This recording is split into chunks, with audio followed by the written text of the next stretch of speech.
Well, thank you all for coming out on what turned out to actually be a lovely spring evening. I was a little bit worried about that. Obviously, that made it worth your while. I want to thank the Dean College Office for sponsoring this event, and also thank the Office of College Events and the President's Office for helping to pull it all together.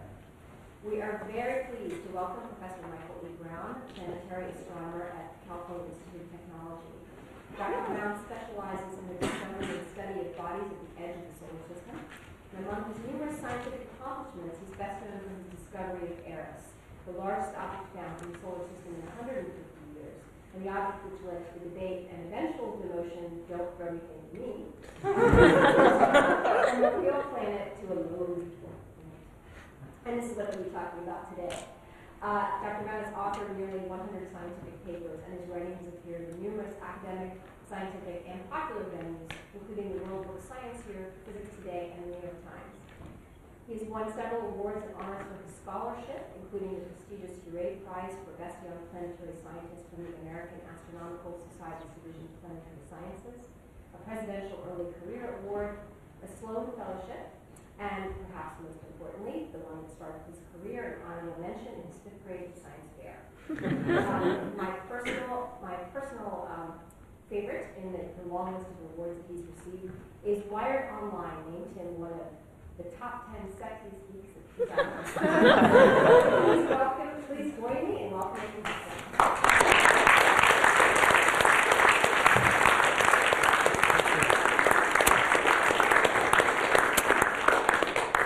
Thanks for coming, and thanks for the introduction. And the funny thing about that top 10 sexiest geeks of 2006 is my wife reads that on my bio every once in a while. She just thinks, "Kind of was a really slow year for sexy geeks." It's very sad. So I know that there are a few people who actually like Pluto out there somewhere. Are there any? I kind of like Pluto. Yeah. Okay, so you know, of course, since you're here, that the title is, in fact, How I Killed Pluto and Why It Had It Coming. And I think that by the end of the talk, even you people who like Pluto will be convinced that maybe it really did have it coming and it was the right thing to do. But if you're not convinced and you want to send me hate mail, I'm Caltech, and it's right out there. Send it on in. So the story of why Pluto really did have it coming starts with the discovery of Pluto itself, or it even starts before the discovery of Pluto itself. The first people looking for things out past Neptune. The first time people were looking for these things out past Neptune, they were looking for, this microphone keeps on sort of going in and out, which is weird, at least to me, because it's sounding weird to you guys. Cool. So they were looking for these things out past Neptune because they thought there was this mythical planet X somewhere out there, and planet X was tugging along Neptune in its orbit, and they could calculate where it was in the orbit, and they went up to a telescope that's right behind my house in Pasadena, and took a picture of the sky looking for planet X, and there it is. You guys don't see it. Okay, so this was the problem. The astronomers didn't actually see it either, even though it's right there. It took another 30 years before anyone realized that they're not going to find planet X by just taking pictures of the sky, because, well, one, there's no such thing as planet X. Two is the only things that are out there in the sky are much smaller than they thought they were looking for. They thought they were looking for something big that would cover maybe a huge spot like this. If Saturn were here, that's not how big Saturn would be. And all they saw were these little stop spots that looked like stars. In 1930, Clyde Tombaugh went to Lowell Observatory out in Flagstaff, Arizona. He was fresh off of a farm, 20-year-old kid, and decided he got hired to go look for new planets, planet X out there, and he would take pictures like this and realize, I don't know what I'm looking for. But he realized that there is a simple way to find something as a planet. That's to take a picture of the sky, come back the next night, take another picture of the sky, and see the one that moved. You guys saw the one that moved? It's there in the middle. That seems obvious. There's the first night. There's the second night. Anybody see it?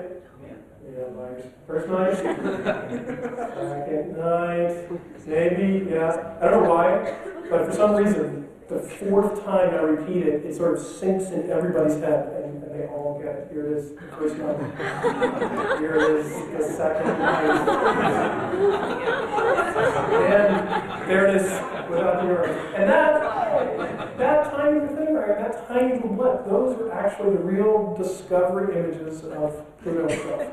Clyde Tombaugh found Pluto on these very images by doing exactly that, by looking across big swaths of the sky, looking for that tiny little thing that moved. And the discovery was quite amazing at the time. One of the most amazing things about it was how wacky scientists were even back in 1930, which doesn't seem that long ago, but they did some pretty crazy things. One of the crazy things they did is everybody knew that this thing had to be massive. They knew it had to be massive because, well, it was a planet. Planets are big. And it was tugging Neptune out of its orbit, so it had to be really big. It turns out there is nothing actually tugging Neptune out of its orbit. But they still thought it was really big, but the problem is it looks really, really, really small. So they came up with some crazy ideas. My favorite of all the crazy ideas for why it looks so small, but it's really so big, is that it's made out of a core of solid uranium. This is 1930. In 1930, that still didn't seem like such a bad idea. A core of solid uranium surrounded by a liquid oxygen ocean. So not only was the liquid oxygen transparent, but it actually made a little lens, and so the core was tiny. So all you saw was this little refracted core, and the planet was actually really big. Please don't leave this talk thinking that Pluto is a uranium core surrounded by a liquid oxygen. It's not actually true. And it turns out, these days, we are, I like to think, much more scientific than they were even back in 1930, and we have a much better explanation for why it actually looks so small. Anybody want to guess? Because it's small. It took a long time to come up with that one. Pluto is so small. Most people don't realize how small it is. Even in these debates about how small Pluto is, or about whether Pluto should be a planet, most people don't realize that Pluto is about half the size of the moon.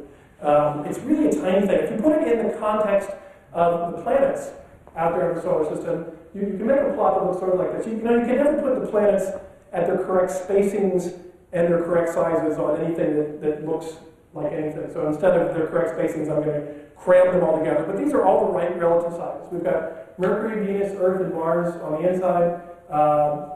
You have a very big Jupiter in the background here, Saturn, which is quite large even without its rings, Uranus and Neptune, and between Jupiter and Mars, you see a couple of little dots in here. These tiny little dots are the asteroids, and these are all the real sizes, again, even of the asteroids. The largest 10 are large enough to appear on the screen here. The criterion I used was anything larger than one PowerPoint box.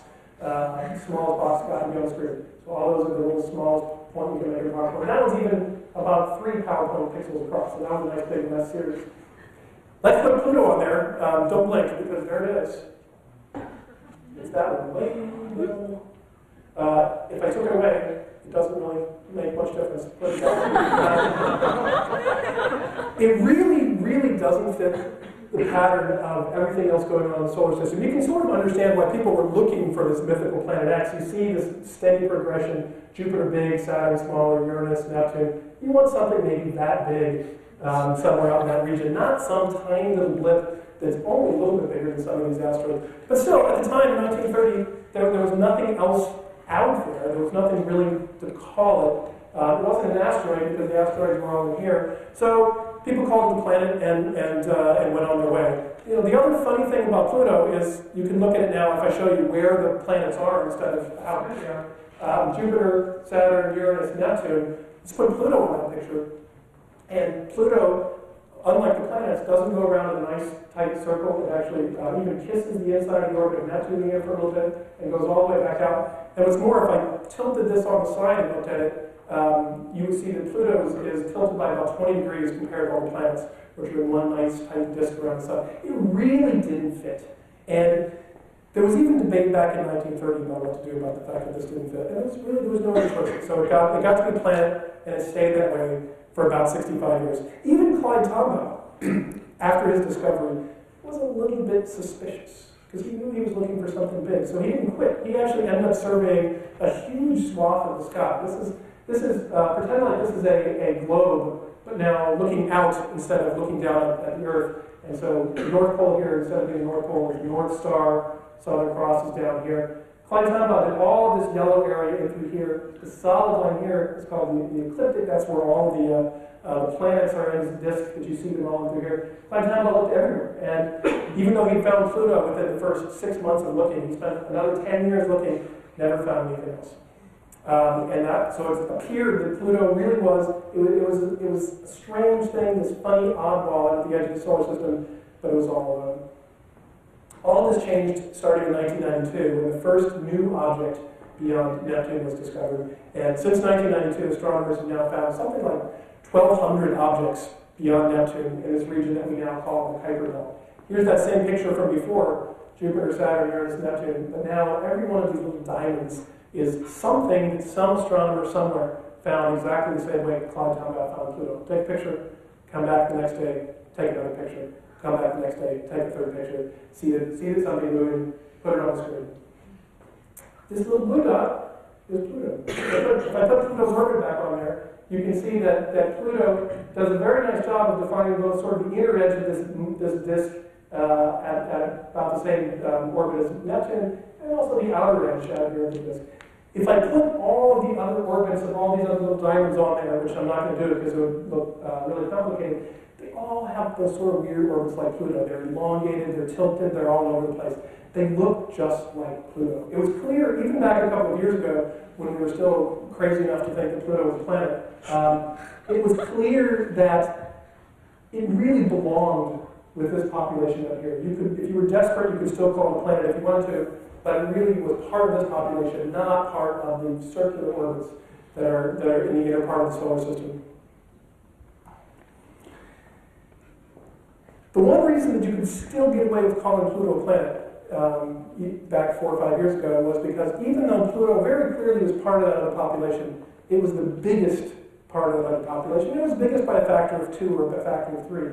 I've added down here at the bottom, here's Pluto again, and if you can see, I've added to the bottom here all of the other objects, the large objects that were discovered as of about 2002. And most of them are just single little dots down here that you can barely see. A couple of them are a little bit bigger, but Pluto still dominates that region out through there. So it was a little bit fishy to still call it a planet, but okay, if it was the biggest one out there, it still looked a little bit special.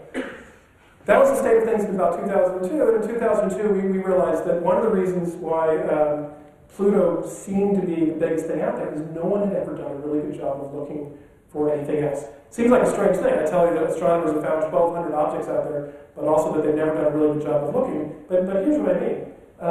Here's everywhere that Clyde Tombaugh looked for something the size of Pluto. Here is everywhere that every other astronomer had looked before 2002, looking for things that were in that same region, that looked like that much of the sky.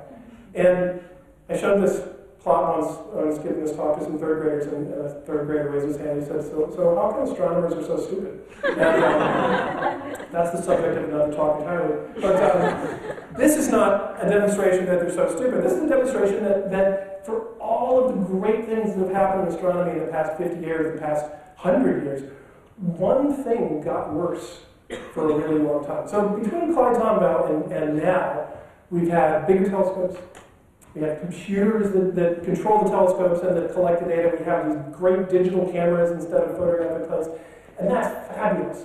The one thing we have lost, though, or we had lost for a long time, is the ability to cover huge swaths of sky at once. Clyde Tombaugh, when he covered this whole area of the sky, he did it with photographic plates. He would literally take a big piece of glass about this big. You could paint photographic emulsion on the back of it, slap it to the back of your telescope, expose it to the sky, take it off, go develop it, inhale toxic chemicals, and look to see what it's there. These days, we don't do that. We use these digital cameras, and digital cameras are great, except that Clyde Tombaugh, every time he took a picture of the sky, he would look at about this much sky at once.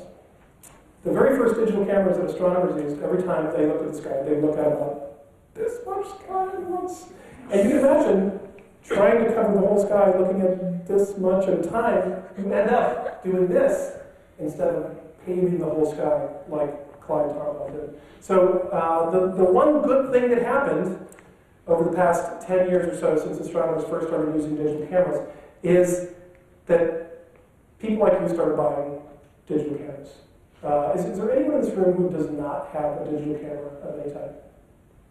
Wait, if I have film, does that count? If you have film? Well, if I have a film camera and a digital camera.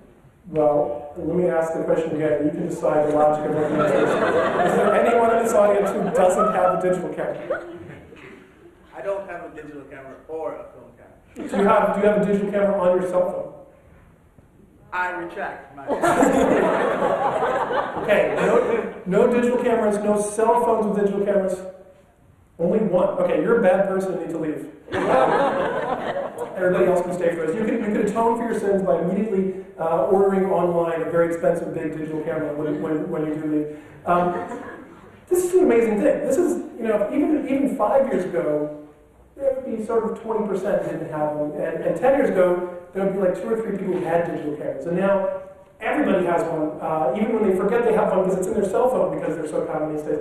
And for the first time, or one of the few times, a very common consumer good turned out to be the same sort of thing that astronomers like to use all the time too. So as more and more people were buying digital cameras, well, you know what happened. If you're someone like me who buys a new camera every year, not because I'm a computer or a camera aficionado, but because I lose mine every year.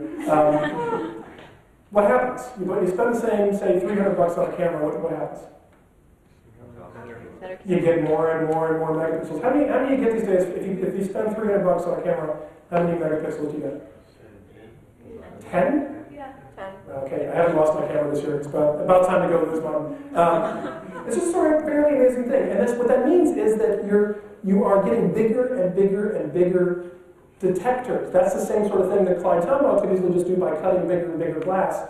These days it's taking more and more time, but finally you can get to these things that are 10 megapixels, or what's the biggest one out there? Who's got the biggest camera out there? 10? Like 12. 12? Anybody be 12? Yeah, what do you do with 12 megapixels? Make large photographs. I guess so. Or you smooth them out. So 12 is pretty good.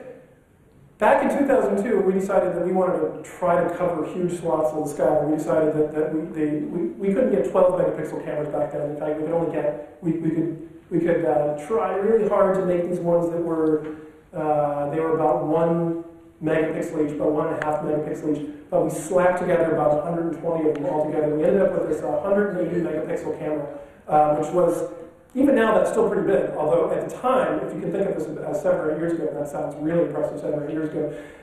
In another 2 or 3 years, you'll all have that much in your pocket, and it won't mean anything. We took this camera, this 180 megapixel camera, and instead of only being able to see this much sky, which was always new, we could now see this much sky. So, no, you're not supposed to laugh at that. This is good. This much sky. Okay, so it's not Clyde Tombaugh, it's not this, but this is not bad. You can imagine, if you wanted to cover the whole sky, you could actually do it by going night after night, here, here, here, here, here. And so, this is what I've been doing with my life for the past 7 or 8 years. This is where I've been doing it for the past 7 or 8 years. And the nice thing about having done this for the past 7 or 8 years is that this telescope, which is down at Palomar Observatory just east of San Diego, this telescope has this. And that doesn't look like much, but it's my lifeline. This is a microwave dish that transmits down to the San Diego Supercomputer Center and then goes by internet up to my office in Pasadena, which is about 3 hours away from here. And in the 7 or 8 years that I've been observing every single night on this telescope, I have been to this telescope, I think, twice. And this is a good thing. Not only do I not have to go there, but it actually is all robotic. It does it every night, night after night after night, all by itself. I tell it what to do in the daytime, and it does it all night long, and I go to sleep. So in the 7 or 8 years, I've done things that normal people do. I got to get married, I had a child, I go on vacations, and it just happens, night after night after night. It's fantastic. I don't know how else any of this would have ever happened again. So, what happens night after night after night? Well, eventually, if you keep doing this night after night after night after night, you do cover huge swaths of the sky. Now, to show you where we are, this is what all the astronomers up until 2002 have done, and this is where we finally ended up covering this. That was good. Let's see. Let's try it again. Here's what everybody else did. Here's what we did. So that's pretty good. This is the first time anyone has ever done more than Clyde Tombaugh. It took us 70 years to finally reproduce what he'd done. But this time, we had digital cameras, we had computers, we could see things that were 100 times fainter, and do quite an amazing job. So, A couple of things we did do. One is we never looked down here because, well, this is the southern hemisphere, and we would have to dig a hole through the earth to see them, so we didn't do that. We missed a few spots way in the north. And the one other thing we didn't do is this swath across here. This swath is the Milky Way galaxy. So, you know, if you look up at night, maybe not around here, but in some places you can see the nice swath of Milky Way stars across the sky. Beautiful sight.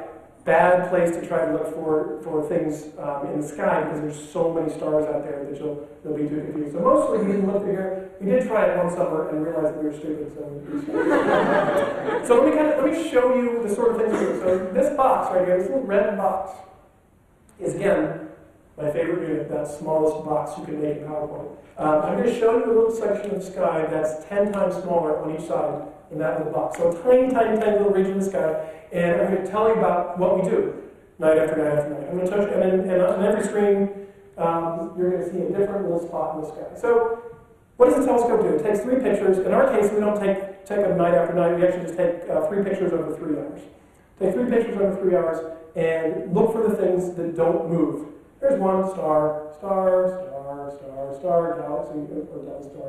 Star, star, star, star, star. Everything that's in the same spot night after night after night, or hour after hour after hour, is just a star in the sky. Toss it out. The computer then picks out anything that doesn't look like it's in the same place night after night. And you can easily see one. Here's one right there in the middle. Boom, boom, boom. One little thing slowly crawling across the sky. And every time we found one of those things slowly crawling across the sky, it was the discovery of something large out there in the outer part of the solar system. We knew it was out there in the outer part of the solar system because of how slowly it was moving. This one, you have no context for how slowly that is, but that's about the speed where if you plucked a hair out of your head and held it at arm's length, it moves about that far across the sky in a day. That's about that speed. So this is highly, highly magnified. We can easily see this motion across here. We know how far away it is by how slowly it moves. Everything in the solar system, the closer it is to you, the faster it's moving. So we see some things that are moving incredibly quickly. Anybody want to guess what the fastest moving thing we see is in the solar system? Yeah. The moon. The moon, if we were so unwise as to point at the moon, which we were once, moves very fast. But there are faster things still. Anything faster? No, Mercury is actually, because Mercury is further away from us, it actually appears to move more slowly. Venus, same problem. Satellites are closer to the moon and they're faster than the moon, so that's good. And we're also not good enough to not point at satellites. So we see satellites, they're really fast, but they're faster than still. Us? Falling meteors? Us moving around the earth? No. I'm not sure what that means, and that scares me. Meteors are good. You're almost there. What's even faster than meteors? Airplanes! So airplanes look like this. They're really sort of big. They move really fast, and they ruin our images. And they're big. They're actually about this big across the screen. And Palomar, where we observe, turns out is right in the landing pattern of the San Diego. So we see these all the time. But from airplanes, then everything else that you guys mentioned. Airplanes, meteors, we see as streaks across here. The moon would be moving a little bit slower. As you get further and further out in the solar system, asteroids go slower still, but still big, fast compared to that. And finally, out at the edge of the solar system, you see things that look like this. So from seeing how fast this moves, and then also seeing how bright it is, I can tell you to within a factor of a couple what's going on, what this thing is. This thing is moving relatively slowly, even compared to the things in the Kuiper Belt. I just know by staring at it because I've stared away from these. So that means it's on the outer edge of that Kuiper Belt. It's also kind of thick, so it's not one of the bigger ones. This is probably about 200 or 300 kilometers across, or in the only units that anybody cares about, that's about 10% the size of Pluto. So it's in the top 50 largest objects out there, but it was, one of the many, many things we found out there that no one else really cared about. Here's another one. This one's about the same speed, so it's out on the edge, but it's also a little bit brighter. This one's pretty big. This one's about 500 kilometers, about a fifth the size of Pluto. It's about the top 20 largest objects in the outer solar system.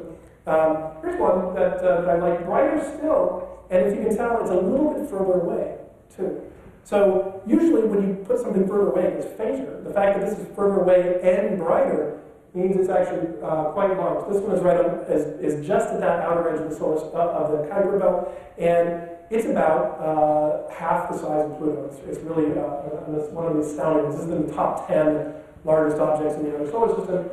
This one actually, I don't know if you guys noticed. Did you see this thing here? 1, 2, 3. There it is.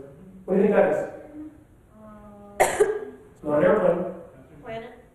Satellite.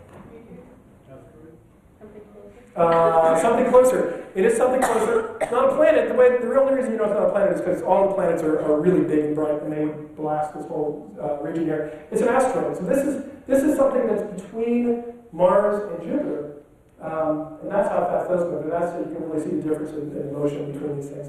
So, yeah. What constitutes an object? Like, why don't you include stars and? They don't move. Okay.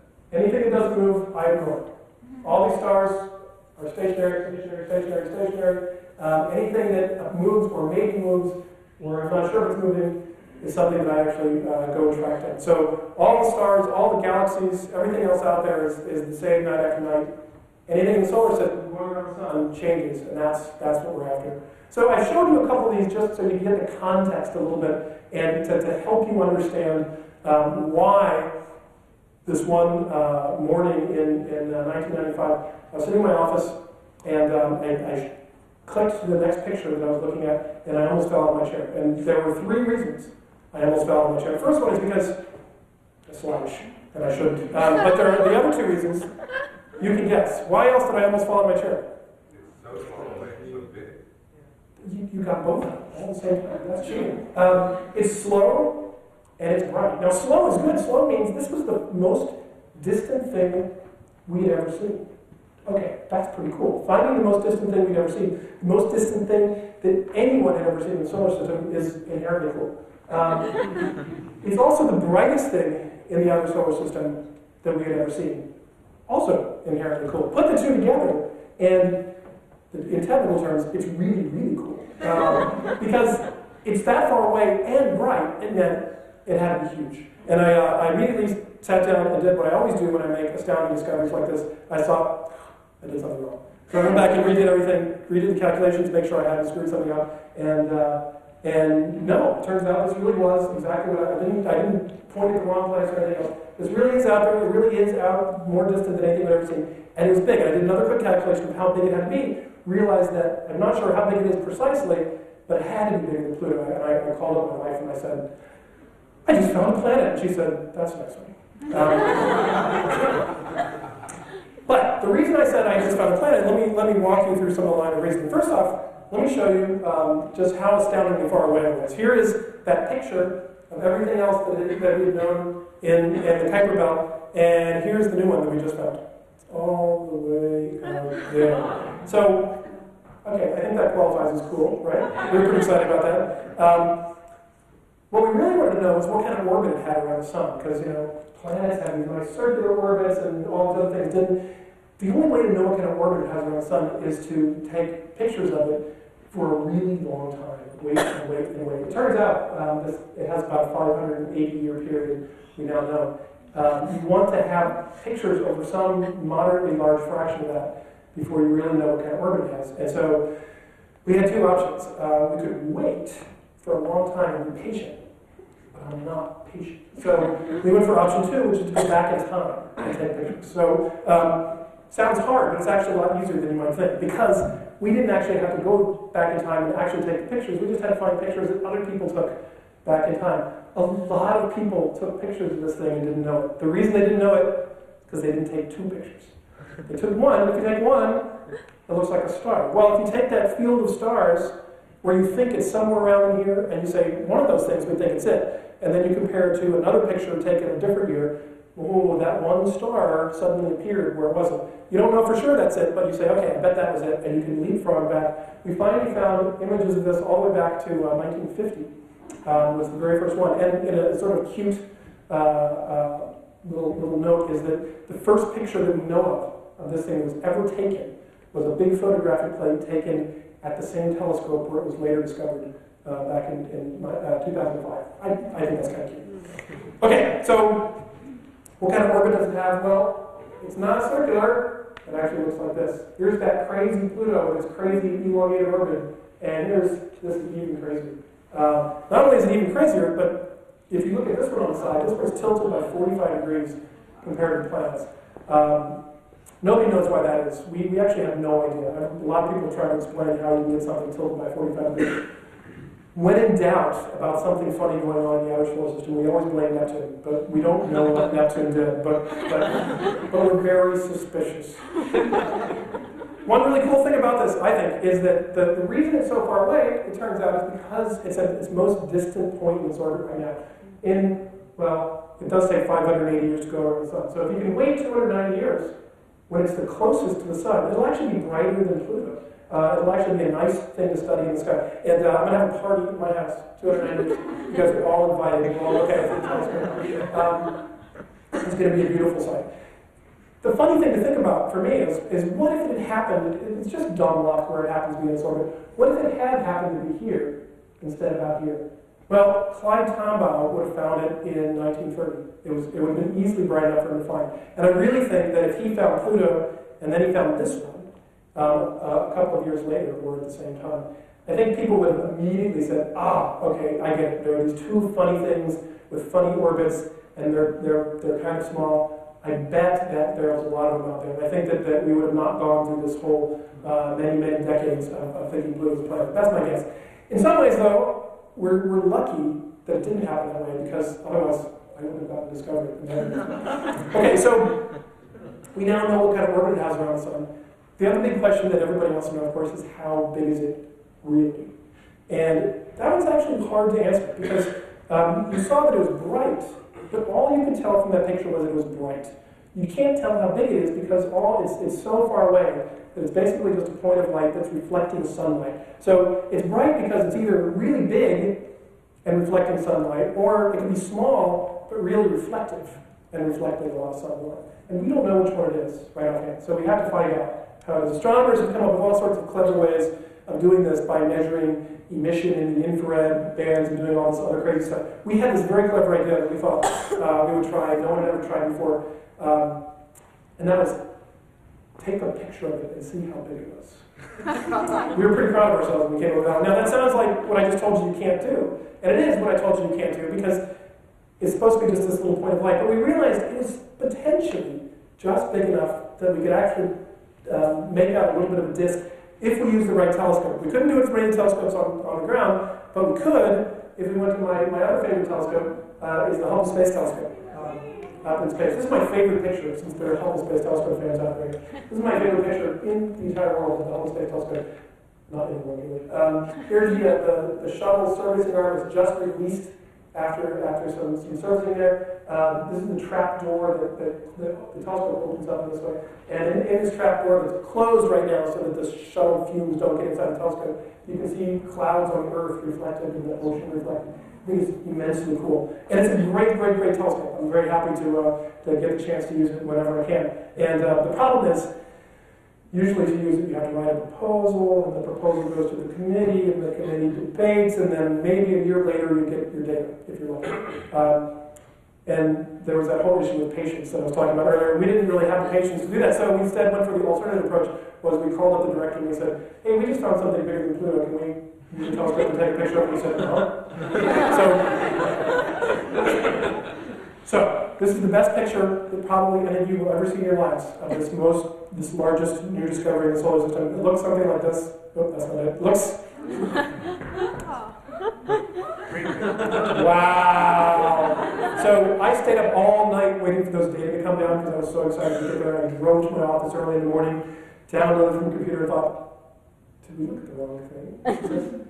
But no, it's not the wrong thing. It's slightly bigger than it would be if it were just a star. But even this is not the full story. The full story is it's about that big. And even the rest of this is just distortion from the Hubble Space Telescope. That big is 2,400 kilometers with an uncertainty of about 100 kilometers. And again, in units that anybody cares about, that's 5% bigger than Pluto with an uncertainty of about 4.5%. So bigger than Pluto. But not much bigger than Pluto. Surprisingly, we actually thought at first it might be huge. But it's actually just barely bigger than Pluto because it actually is relatively small but incredibly reflective surface. The surface of this object reflects 90% of the sunlight that hits it. There's almost nothing in the solar system that's that reflective. Freshly fallen snow is 80% reflective. Clouds are maybe 60%. Dirt is 20%. This reflects 90% of the light that hits it. And when we first did those calculations and realized how small it was, we did what we always do, which is said, we did something wrong, do it again. And we did something, we recalculated, came up with the same answer, and we thought, no, we really did something wrong, do it again. And we did it the third time, came up with the answer, and we did what we always do when we come up with the right answer the third time, is to say, oh yeah, of course that's right, we knew that all along. The reason we knew that all along, or should have known that all along, is because it makes sense. This object, like Pluto, probably has a very thin atmosphere around it of predominantly nitrogen, just like the nitrogen that's here on the Earth, only a little bit colder.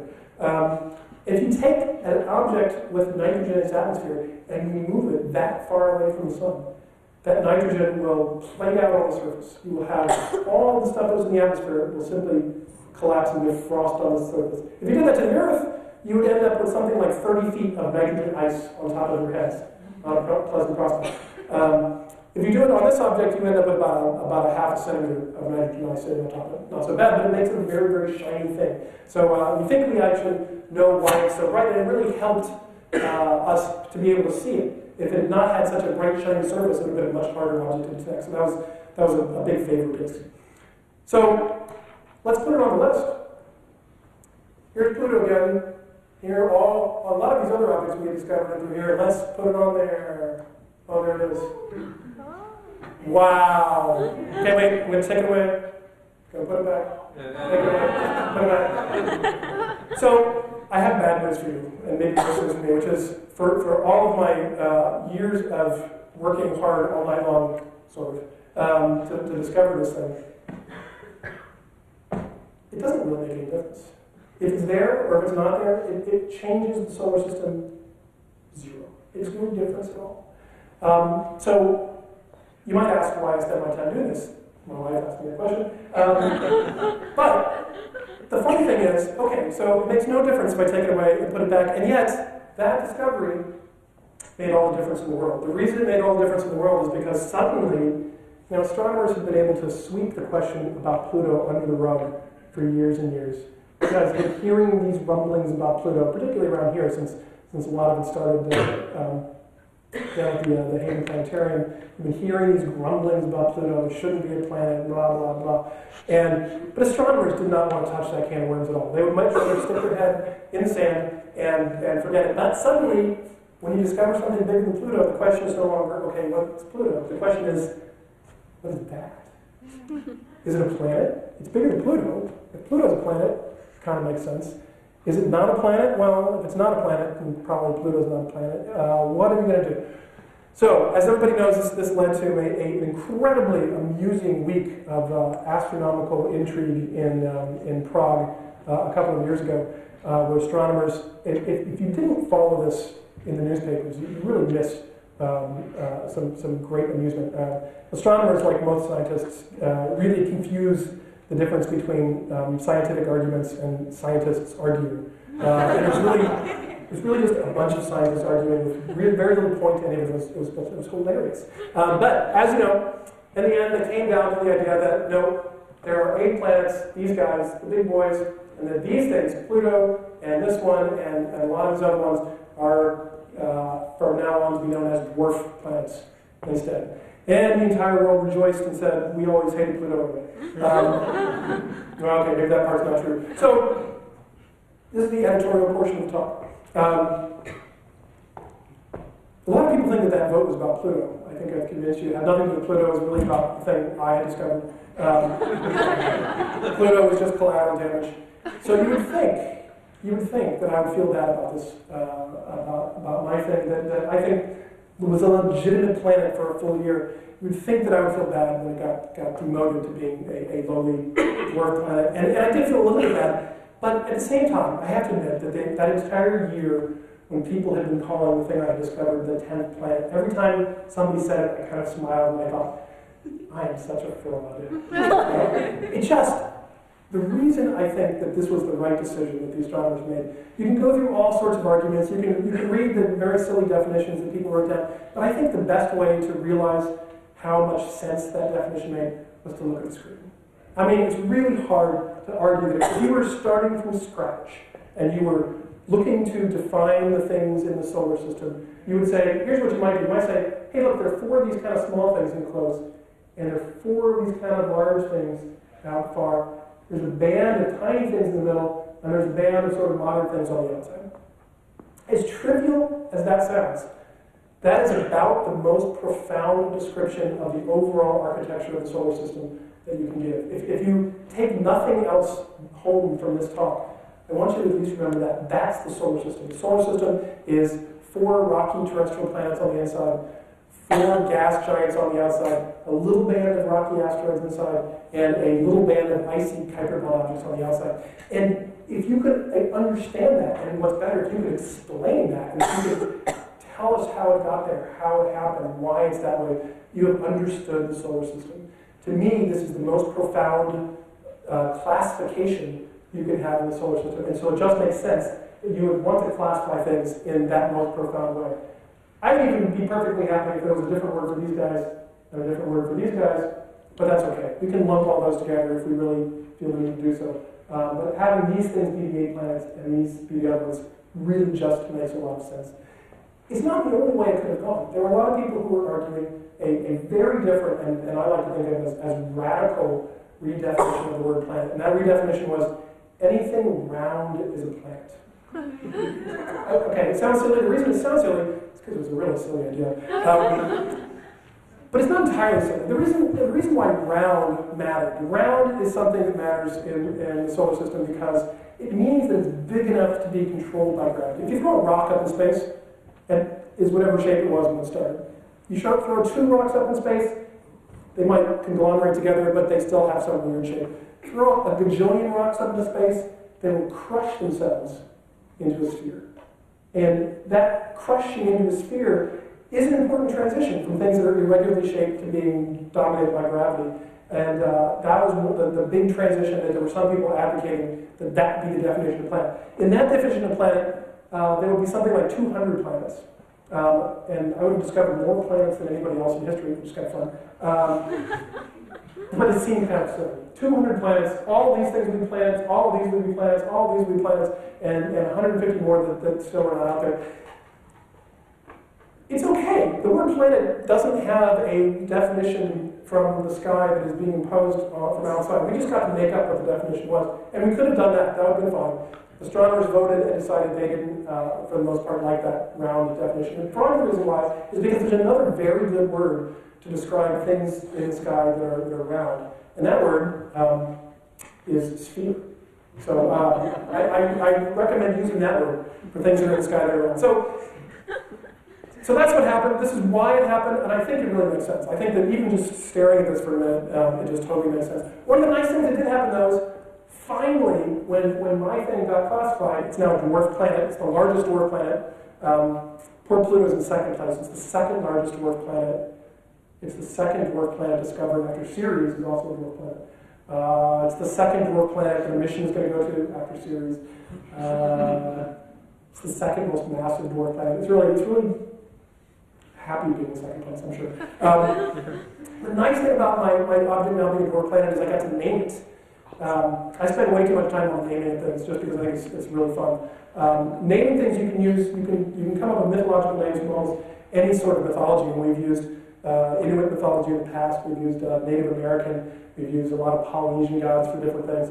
But in this case, because this one had been a planet for a good 12 months, we felt like we should go with a good Greek or Roman god or goddess, just so it'll feel like it was part of our club for a little bit of time. The problem is, there weren't many left. Back when people started discovering asteroids in the 1800s, every one of the first 50 asteroids got a Greek or a Roman god, so they were taking them out. But there was one that everybody shied away from. And when I realized that it was available and we could use it, and it had been waiting there for 200 years, I suddenly decided I now believe in astrology. It's the name that we got to choose is Eris, and Eris, of course, you guys here actually know this. I give these talks at like Caltech and nobody knows these things. Eris is the Greek goddess of discord and strife, and she's the one who started the Trojan War by rolling the golden apple and getting everybody ready. perfect moon. So I'm very excited about the name, and I was glad the astronomers saved it for me for all that time. So Eris, the nice thing about once we actually got all this straight now, we actually got to do a little bit of science. I don't get that much time to talk about the science. Everybody wants to hear about the fun stories about crazy astronomers. But we do, every time we discover these, we go off to every other telescope we can get our greasy little fingers on and study them in many ways possible. This is one of my favorite telescopes. This is the CAT telescopes out on top of the summit of Mauna in Big Island of Hawaii. There's Maui in the background. Sun is setting and just starting to get to work. Clearly, this was only for photographers. Anyone who has a light on inside the dome is an idiot. But it makes a nice picture. Anyway, one of the very first things we did with the Keck telescope, as soon as we had discovered Eris, was to go try to see what else might be nearby. And we used this brand new device that had just been invented, and we were one of the first people who got to use it. And it sounds totally science fiction. It's really cool. You take a laser beam, and you launch it from your telescope. So it goes up in the sky, up like that. In fact, it sort of looks like that, except it's yellow up here. You launch it up in the sky, and it goes up about 90 kilometers in the sky. And it turns out about 90 kilometers up, there's this thin layer of basically asteroid dust. As asteroids come into Earth's atmosphere, they leave this layer of dust up there. So it reflects off that asteroid dust, and it comes back down to... Oh, and before you shine the laser up in the sky, you actually have to call the U.S. Army Space Command and request permission to propagate the laser, which is my favorite phrase in the world. That's the name. They say confirm, deny, and you shine up there. See, because they don't want this to happen at the satellite. So you shine up there, and then it comes back down, and you look at that laser beam, and as the laser beam goes up and the laser beam comes back down, it is all shimmery because of the Earth's atmosphere, making all these wavy effects. But you then take a mirror down at the bottom of it, it's about this big across, and it has 256 little fingers on the back of it, and you go like this. You don't actually do it yourself, but somebody does. And as those little fingers go up and down, you make that mirror perfectly adjust so that that laser, which was going all crazy, suddenly is a little point of light. So you've just spent millions and millions of dollars taking a picture of a laser that you already knew what it looked like to begin with. But if you were smart, you actually shone that laser right next to something you cared about. So, in fact, we put that laser right next to Eris and turned on the system, and the laser comes into sharp focus, and Eris goes into a sharp focus, but it doesn't come into a sharp focus because it goes like this, and then boop, right next to it. So it has a tiny little moon going around it, and we would never have seen it from all the shimmering. The shimmering would have been about this big, but when you can turn that shimmering off, you see that tiny, tiny little moon.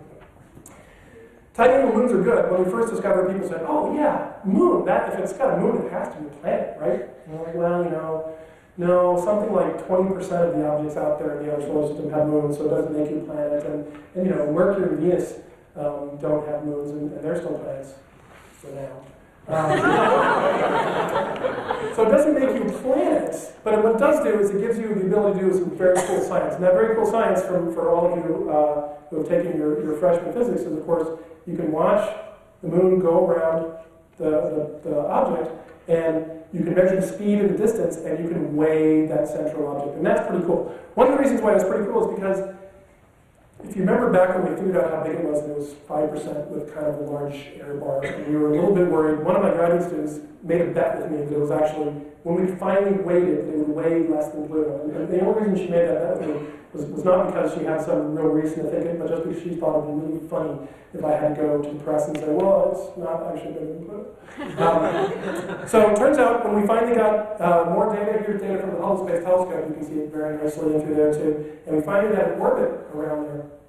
And it takes about 14 days to go around, and the final weight of that thing is about 25% more massive than Pluto, and the uncertainty there is only about 2%. So it is comfortably more pudgy than Pluto, which is good. So she lost the bet, and she had to stick around in grad school for an extra year. The name of the satellite is Dysnomia, and that's the demon spirit of lawlessness, and the daughter of Eris. That's funny for many different reasons that I won't talk about. And I want to end just the last minute or two with just one or two more thoughts about some of the other things we found. Usually when I give talks like this, I talk all about Eris, I talk about dysnomia, and I don't get a chance much to talk about some of my other children, as I think of them out there in the outer solar system. Each one of them is my favorite when it's the only one in the room, and I'm going to tell you about them. This is, of course, to size. This is Pluto. This is Eris, a little bit larger than Pluto and a little bit shinier. And two of the other ones that I'd like to talk about are here. This one I showed on the screen as an oblong, very white, rapidly rotating object, because in real life, it's it's an oblong, very white, rapidly rotating object. So it actually looks like this, and this is the real size. This is Pluto. This is this one. This one goes by the name of Haumea. Haumea is a Hawaiian goddess. And Haumea is the size of Pluto in one dimension, half the size of Pluto in another dimension, and two-thirds the size of Pluto in another dimension, and spinning end over end over end. Back when I thought that there might be a possibility that the definition of the word planet was anything the size of Pluto or larger, I was going to argue for this one. I said it's a planet now. So I didn't have to make that argument, luckily, because that didn't really make sense either. But this one's really cool. This one, the reason why it's rotating so fast, it doesn't rotate quite that fast. It rotates every 4 hours instead of every 4 seconds. The reason it rotates so fast, we think, is because back in the very earliest part of the solar system, it got smacked by another object out there. But a glancing blow got smacked, started rotating really fast, pulled itself out, and also, when it got hit, it cracked it. That cracking took away a lot of the ice that was on the outside, flung it off into space. 2 of them, of those chunks, go in orbit. This guy has 2 moons around him. They're little chunks of ice. And so far, we've been able to find a dozen of the other chunks that are not in orbit around Haumea, but in orbit around the sun. They went flying off into space. It's sort of followed by this little cloud. So this one is immensely cool. We're studying it a lot to this day. This one goes by the name of Maki Maki. Maki Maki is the main god of Easter Island. We discovered this one on Easter, so that was kind of a dorky joke. Maki Maki is a lot like Pluto and a lot like Eris. There's suddenly these 3 objects that are these big, densely covered in atmosphere objects in the outer solar system that we're now being able to study as a class rather than just as a single object. So that's pretty fun. I'm going to end you with one more, though, that now that I've taken those 2 off the screen, I can say really is my favorite. This one is the object called Sedna. Sedna is named after the Inuit goddess of the sea. She lives in this ice cave at the bottom of the Arctic Ocean, and we named it that because the time we discovered it, it was so far away that it was clearly the coldest object that we'd ever seen in the solar system. We discovered this one in about 2003, so here's the corresponding plot from 2003 of all the objects that are known out there, and there's Sedna. Now, since you just saw this a minute ago, you remember that Eris actually sits right about here. So it's about the same distance as Eris. Eris is actually a smidge further out even. But at the time, we hadn't discovered anything that far away, so we thought it was pretty cool. And we wanted to know the answer. Is it in a circular orbit, like a planet? No. Well, it's not. It could have just asked you. Or is it one of these, like this, like Eris now or Comet is? And the answer is, who said it? The answer is no. The answer is, it goes like this. Sedna takes 12,000 years to go around the sun. And we got lucky. The only reason we discovered Sedna is because it's at its closest point instead of its most distant point. In fact, out of that 12,000-year orbit, we could only have seen it for about 200 years, this little 200-year portion. So 200 out of 12,000 is about 1 chance in 60. And so either we got very lucky, or we don't like to think of ourselves as particularly lucky. We like to think of ourselves as exceedingly average. And if we are exceedingly average, that means there are 60 of these things. And we just happen to find the one that's closest. So I suspect that there are 60 things the size of Sedna out in these regions where we can't see them, and we just found a close one. Now maybe we're a little bit lucky, and there are 30 of them, and we found one. Or maybe we're actually a little bit unlucky, and there are 90 of them, and we only found one. But in any case, finding even just one of these, we know that there's this huge population out here where nobody expected anything to be. The funny thing about this is, Sedna, not only is it a place where we didn't expect anything, so that's going to be interesting to study scientifically, Sedna is big. Sedna is not quite as big as Pluto, not quite as big as the Moon, but still, it's about 2/3 the size of Pluto. It's a pretty large object out there, and there are 60 of them. If there are 60 of them, I'm going to be done in just a minute, so take that hand down and I'll answer the questions. If there are 60 of them that are 2/3 the size of Pluto, then there are probably 20 of them that are the size of Pluto. If there are 20 the size of Pluto, then there are probably 5 of them that are twice the size of Pluto. If there are 5 of them that are twice the size of Pluto, there's probably one that's the size of 4 or 5 or 6 times the size of Pluto. That's going to be about the size of Mars. I suspect that in this region out there beyond the Kuiper Belt, it's so far away and so new that we don't have a name for what that region is. In that region beyond the Kuiper Belt, we will find things that are the size of Mars, maybe the size of Earth. That's going to be something like this out in that region through there. And scientifically, that's going to be an amazing thing to find, to understand how big icy bodies like that form and what they do. However, it will also be an incredibly amusing thing because when that happens, by the current definition of the word planet, it's not a planet, it's a dwarf planet. And it's bigger than planets. And I think that's funny. And I suspect it will lead to arguments once again amongst all the astronomers, and that's something that we all have to look forward to. Where are we going to find it? Well, we've looked around the whole sky here, but there's some spots we missed. We're trying to fix this up right now, but the main region we're now looking at is the southern hemisphere. And just this spring, we're starting here a new telescope, brand new survey done in a telescope in Australia. You can tell it's Australia because the tree looks so funny. And actually the telescope looks pretty funny too, so it must be Australia. That telescope, it looks like about the size of like a phone booth. That is hurtful. What did you say?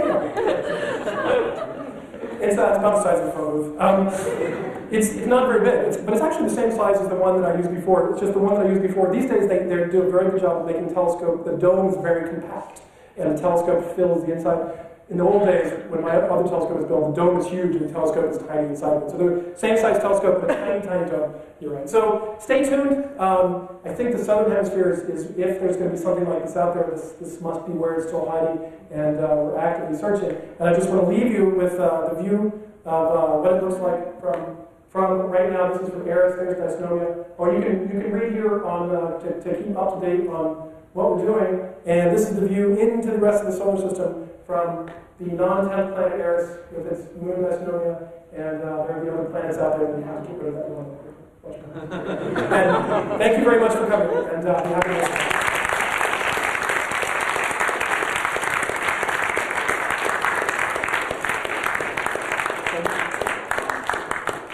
I think we have a few minutes for questions, and maybe we could move a little bit outside to start the lead. You mentioned in your talk that the definition of a planet was silly. But the definition of planet is far from silly. It's the reason why Pluto isn't a planet. When they made the decision to declassify Pluto, they didn't say, well, it doesn't fit with the schematic of the rest of the solar system. Well, it isn't big enough. They said the planet has to be 3 things. Yeah. So here's what I'm not going to let you say it because, okay, astronomers are allowed to be as silly as everybody else is. So the funny thing about this is nowhere in the rest of astronomy are lawyerly definitions of objects written down. So it was incredibly silly that they even did this. Astronomers don't work on definitions, they work on concepts. And this is why, rather than marching you through the 3 things that I'm sure you're forced to learn in your astronomy class that define a planet, no real astronomer ever thinks about those 3 things because it's silly. They felt obligated to come up with some lawyerly definition because they knew that people were going to want to know exactly what is a planet, what's not, and be able to check off the box. And I think it was a mistake. I think it was the wrong thing done. I think that talking about concepts, which is how we actually work, rather than having the lawyers check whether this object fits the definitions or not, is a much better way to do it. You're right, they did it, and it's silly. Yeah, but you were going to say things. I didn't want to hear the things. I was just wondering whether or not you agree with the definition. I think the definition, I agree with the concept that led to the definition. But you don't agree with the I don't think there should be a definition. I don't think you could write down a definition that makes sense better than describing the concept of what you're trying to do, which is what they're trying to do is say, these are the big dominant things in the solar system, these things are not. That's the concept. How you actually write it down so that you can check all the boxes and get the right answer that you want is hard, which is why it leads to this very silly sounding definition, which is what's there. So I agree with where the definition is trying to go, but I don't agree there should be a definition at all. Okay, and I have just one more question for you. Okay, well, clearly you don't agree with where the definition is, and you want to possibly see if maybe there's a better direction for it to go. No, I don't want definition. Okay, well, regardless of what the definition is, Pluto is no longer a planet because of it. And by the definition, Pluto isn't a planet because it shares its orbit with Neptune. No, incorrect. So the problem with this definition, and you're giving a good example of the problem with this definition, is that it's a lawyerly definition, and so if you read it in a lawyerly way, you can come up with lawyerly exemptions and why this is this and this is. So the problem is it has nothing to do with Neptune. It's not that Pluto crosses Neptune's orbit. It's that it shares its orbit with 100,000 other things that may or may not cross Neptune's orbit. It's not crossing Neptune. Who cares about Neptune? It's that it's part of the swarm of objects. It's the difference between going out into a field and picking up a few big boulders and then gravel. It's just one of the pieces of gravel. So gravel is gravel not because it may cross something or another, because it's like that. So that's what they're trying to say. They didn't do a very good job of it. They also wrote this definition, I happen to know, at 3 in the morning, before the meeting started at 6 in the morning, and everybody was exhausted. So horrible definition. Jupiter shares its orbit with 100,000 objects as well, so... There you go. By that definition, right, it's a stupid definition. I agree with you totally. The concept is rock solid, and that's the important thing. The definition is so trivially unimportant that I urge you to remove it from your mind. It's trivially silly. The concept... No. It's not the reason why Pluto is not a planet. Ignore the definition. It is because conceptually it makes much more sense to have the 8 large things that dominate the solar system be planets and everything else not be. They tried to codify that in a very silly definition that was silly, and they shouldn't have done it. It's not the reason why Pluto's not a planet. Pluto's not a planet because of the picture that you saw up there, which I think shows pretty reasonably that it's wise to classify differently, not because of the definition. The definition was trying to show why it should be a planet, and it was done poorly. It's not why Pluto's not a planet. I promise. Yes? Can you talk about the importance or the explanation or the cosmological explanation about why the 8 planets are coplanar? Yeah, it's actually, so this is, you may even not realize it, but it's directly related to this last question. Because they're all related to the last question. Yet another way to say, why are there these 8 things that I'm sort of calling dominant? It's because, so everything in the solar system when it forms, we think it all forms in one plane. So, there's a big ball of gas spinning, and it all collapses down the plane, just like your pizza dough that you throw up in the air, and it all collapses down this big pizza. Everything starts out that way. Some things get kicked around, and they're no longer that way anymore. The biggest things, the dominant things, don't get kicked around because there's nobody to kick them around. The planets are all on circular orbits because they're the ones doing the kicking. And so all of these things in the Kuiper Belt, the asteroids, everything else are on these crazy orbits because they've been kicked by planets. And this is why I said, back when I was talking about Eris and its 45-degree tilt, this is why I said, probably that's due to Neptune, but we actually don't know how Neptune can give it such a kick to get it out of there. But the big ones will always be in these planar orbits, circular orbits, and the little ones will always get kicked around in crazy places. I only use always in the sense that I don't really mean always. Yes? Do you have a favorite piece of hate mail from 3rd graders? I get, so it's these days you get, actually, it's much easier to get hate email even from 3rd graders. I have one that I really like just because it just shows how embedded this idea that Pluto should be a planet and deserves to be in some way is. It was a very short one. I said, I dare you to prove that Pluto's not a planet. I am being dared, so I'm going to do it. There's a definition. There is no, as I said, there's no magic word that planet must be this because the universe has made it so. It's a definition that we came up with. So there's no possible way that anyone could prove anything. Or there's an easy way to do it. I can prove it because here's a definition that doesn't fit the definition, so therefore that's proof. Here's a definition. But yeah, so those, I like that. But I continue to get these. They claim they're photos, but they may be some of these. Yes. I think I heard of something called a Oort cloud. Yeah. I'm not sure whether I heard that there were comets in it, but I'd like to ask what you can tell us about that and whether those objects have a common source as known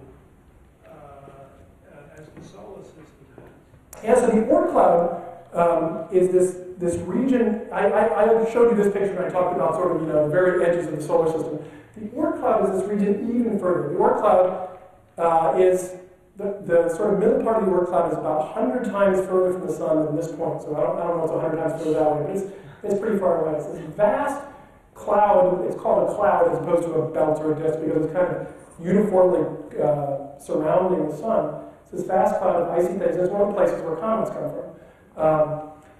The origin of it is actually the origin of all these other things too in 3 here too. They all started out probably as things like Kuiper belt objects, or as asteroids, or regions in 3 here, and they got kicked out because again they're too small to not be kicked around by planets. So they got kicked by a planet.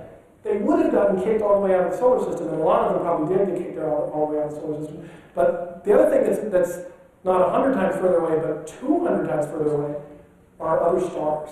So they're about halfway distant from the stars, but they're close enough to the other stars that as they got far enough away from the sun, they got perturbed by the other stars and left kind of in limbo, hanging more or less halfway between us and the nearest stars, but in orbit around the sun. So every once in a while, a star comes by, gives them a little bit of a jostle, and then they can come screaming into the inner solar system and become comets. But they're really part of the inner part of the solar system, and they're just stored in deep freeze out there, so far away.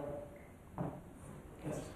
Since these recent discoveries, what are they teaching kids now in school? So are they teaching them that there are 8 planets? So it's quite amazing how fast these things change. The textbooks, even in college level textbooks, it turns out I didn't know this until then, but they all go to publisher in August, and so the college textbook publishers were all really irritated that this vote was happening just a couple weeks after they were supposed to have already put in their revisions for the next thing. So they all waited. And they got it. Every single college level astronomy text had it instantly.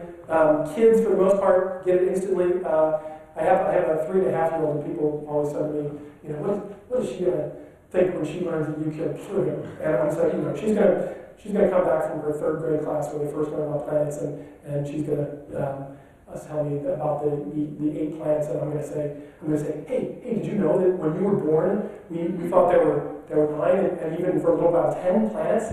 And she's going to look at me and say, you were so stupid. And, I think that kids who are learning it get it very quickly. There are 4-year-olds who are sad about it already, who are sad about Pluto in weird ways that I don't understand. But they're all, just before you were born! But still, but they're getting it. I think they will get it. I think as long as we can just somehow let that definition sort of sneak to the side so we don't have to talk about that, then they'll understand it. Yes? You mentioned, well, first of all, I realized I have a webcam, so everyone in this group does have a digital camera. I rest my case. My work is done. The other question I have is, you mentioned that we might one day find, quite possibly, an object as large as Mars that won't be considered a planet. From a pure concept point of view, since it would be around the Kuiper belt area, do you think it should be? No, this is how warped I am. I actually think that would be the right thing. It should. I would classify, even if I found it, it's never going to happen. If anybody finds something the size of Mars or Earth out there in the outer part of the solar system, it will be a planet. I'm pretty sure that everything will change, the definition will change. I would be the one arguing against it, because conceptually it actually makes much more sense. It's not part of that inner core of very massive things dominating things. If it's out there, it's because it got kicked out there. And I actually like that as a good dividing line between planets and non-planets, but that'll never fly. It'll be a planet. So I better go find it so I can find a planet. Yes? It's convention to name planets after mythological figures, and you've discovered about 5 planets now. Have you ever been tempted to... Dwarf planets. I've never discovered any planets. To discover a planet. But have you ever been tempted to name one not a mythological name, like, I don't know, Ralph or something? Like, Xena? Xena? So they all get names ahead of time before they get real names. So they Eris was Xena for a while, and Maki was Easter Bunny, and Papa Man was Santa. You don't have free reign. There is an organization who by international treaty has the authority to actually do the naming. So in the end, you propose a name, and they have to accept it. So If I tried Ralph, for example, I suspect they would not approve. There are those in that committee, though, who actually were advocating for keeping Xena, because it had been Xena to most people for a year, and the moon was Gabrielle, of course. So I had no choice on that one. So people in the committee who actually decide these things were really advocating to keep it, and I was tempted having that to do that, but I just thought, in 20 years when I have to explain this to yet another generation of people that I named it after this really cheesy 2001 TV show, I would be revealing myself to be much more of a dork than what most people realize I am. So I went with Eris.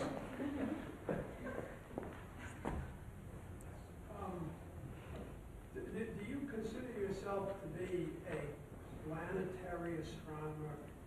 And how we have a little idea of how doctors choose to be which kind of doctor, but if you're in astronomy, how do you decide that? How do you end up being a planetary astronomer rather than a star? It's an interesting question. And I do. I actually have an official title. I am a professor of planetary astronomy, and I have that title because I made it up. So I must really consider myself one. And it happens at graduate school. You go to graduate school thinking that you want to do astronomy, maybe even thinking that you want to do something in particular. I had no inkling that I wanted to study planets when I went to graduate school. In fact, I wanted to study the most distant galaxies in the universe. And so I went to graduate school at Berkeley, where they were doing a lot of this, and I started working for a guy who studied the most distant galaxies in the universe. And the summer that I started working with him, he also, on the side, just because he thought it was fun, he also studied comets. And he couldn't ever get his graduate students to help him on that because they always wanted to study the most distant things in the universe. And so he forced his graduate students, if they wanted to work on galaxies, they had to do one summer of comets just so he could get some work done. So he did it for a summer and loved it. And that was it. You discover something that you love doing, and then you're stuck, which is good. I think we have time for maybe one more question, and then we should see. How did you all figure out that Eris was covered in a thin layer of nitrogen ice? Well, okay, so it was indirect assumption. So it was first, Pluto we know has nitrogen in its atmosphere. We can actually look at Pluto and we can see a little signature in reflected light that shows that there's nitrogen in the atmosphere. We don't actually know that that's true for Eris, but because they're so similar in so many other ways, we assume it's true. The only reason we don't know it's true for Eris is because, because it probably not in the atmosphere right now, but it's also because it's so much further away. Even though it's a little bigger, it's so much further away that it's a little too faint to study in as much detail as we do Pluto. So we assume it's a lot like Pluto. And we know that if there's something like Pluto, if you took Pluto out to where Eris is now, you can just calculate how cold it would get on the surface and what would happen, and then it would all played out across there. So it's a bunch of indirect inferences, and also because now we know, this is why I kind of said we should have known it ahead of time, because we know it's also reflecting 90% of the light, it all suddenly makes sense. The other thing that it does, we now know also, is that usually anything in the solar system, as it rotates, there are dark sides and bright sides, and it gets a little darker and a little fainter, and you can measure how fast it rotates by seeing it get brighter and fainter and brighter and fainter. No one can figure out how fast Eris rotates. It looks like it's as smooth as a billiard ball. It's just this reflective thing. So the assumption is because it's covered in that nitrogen, but you're right. It's indirect assumptions.